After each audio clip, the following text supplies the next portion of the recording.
Hey everybody, and I hope you're all well. This is the second last video, second of three videos that I'm sharing just before this Christmas period, sharing with you about this latest hospital experience that we just had. Last one will be tomorrow and it'll be funny. I want to share with you some of the delusions that I had, and some of the real sort of funny bits of what happened over the course of that month. Because there was some real funny things that you can sort of laugh about now, but were sort of very serious at the time. But again, you guys, we're just back to a huge thank you. I'll wish you guys all Merry Christmas tomorrow, but just a great big huge thank you yet again, you guys, for the support. And I've basically spent the past 2 weeks answering messages. That's all I've done, getting in touch with you guys and catching up with you, updating you. Just so many personal messages that are flooding through social media. So guys, look, just thank you so much. I'm hoping I've got through everyone, and I really will keep trying to get through everyone else. I won't stop until I do, don't worry. But yes, just a huge thank you for that. But I just thought I'd share with you really quickly tonight about, my family members have been filling me in with all the gaps, because the hospital stay was a month, 2.5 weeks of I can't remember. They've been filling in the blanks for me throughout, because sort of each one of them, my sort of immediate family and friends, went through this. I feel kind of guilty in a way. Well, I do feel guilty. I feel cheated in a way that I don't feel the way they feel. The majority of the trauma that happened, I just didn't experience. I was out of the game for 2.5 weeks, but each of them experienced things in different ways. For example, my brother, he works on an oil platform in the North Sea, and of course he got the news when he was on the rig, and he went to explain to his boss what happened with me. It had been rushed through to Aberdeen, and halfway through the conversation his boss just said, "Stop, you're on the next chopper out of here." So he just waited for the next helicopter to land, jumped on, and away he went. And of course the centre of the North Sea oil industry is Aberdeen, where the hospital I was in. So Neil was one of the first guys to see me the way that I was. It was very, very hard for him. I think I'd find it very hard to see my brother in that same position. We're very close. But the person that really went through it the most was Sharon, and very closely followed by my father. The two people who really kind of took control of the sort of situation, and were dealing with the doctors and the nurses, and working through all the issues. But Sharon told me the other night sort of some of the worst things that happened to her, and it was really good. You need to get this stuff out. And she just shared with me just a couple of things, and she said the first thing was, she can remember when the surgeon in Elgin said, "Look, I'm struggling to save your husband's life here." It was almost like he said, "I don't know what to do." So that was a huge moment. It's like this, and Sharon and Dad were saying, "Right, this is getting really serious. This is no joke."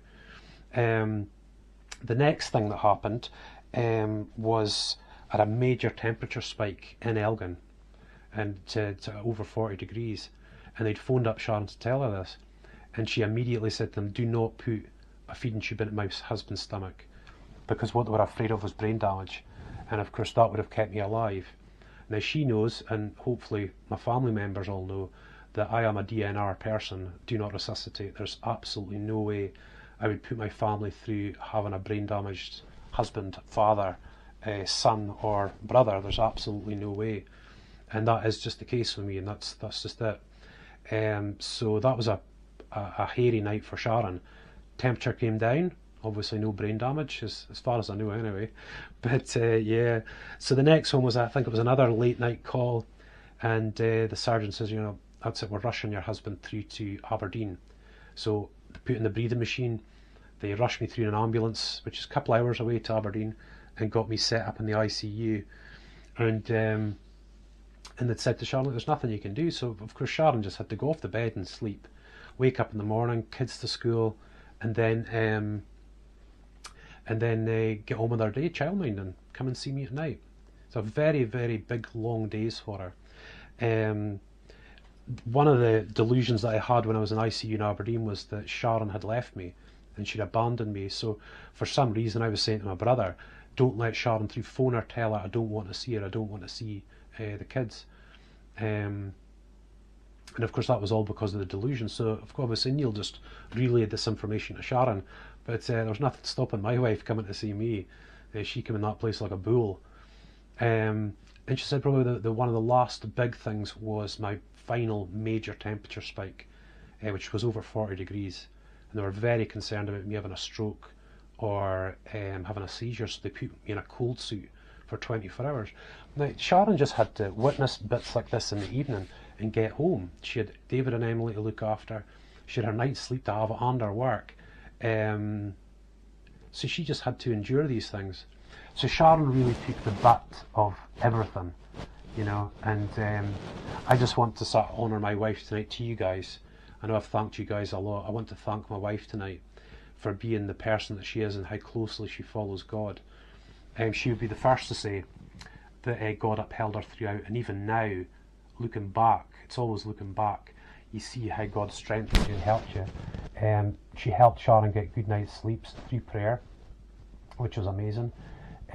She gave Sharon some great wisdom to deal with David and Emily, to deal with the situations, all the different situations that came up, and she will say that God sort of held her all the way.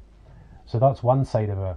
The second side of it is just how proud I am when she told me what happened on so many different occasions and how she dealt with it, how my family members dealt with it. I'm just so proud of them all. I am so proud of them all, especially Sharon, obviously, as to how she coped with all this. It's just, I still can't get it into my head. It just doesn't seem real. Being on a breathing machine doesn't seem real. The stuff that she went through doesn't seem real to me yet. I'm hoping it does. I know I don't have to feel guilty to you guys or to Sharon, but I do. I just feel kind of cheated that, you know, there's so many of you guys that worried and so many members of my family that worried. So I just wanted to share that with you tonight, you guys, just some of the serious things that happened, to share with you about how God worked with Sharon and how proud I am of Sharon, my family members and you guys for, and just I have to say sorry. I just have to say sorry for what I put you through. Just really sorry for what I put you through, you guys. But tomorrow, the last video of 2019, I think, and I'll share with you all the funny bits. Let's get into that. Share with you all the funny bits about what happened, because there was a lot of funny bits, especially near the end. It's just the way we are about you're trying to make light of every subject. So I'll share that video tomorrow. But for the meantime, guys, thank you so much. I'm going to keep working through your messages. We still need your prayers. I'm still trying to recover. It might be 3 months before I recover.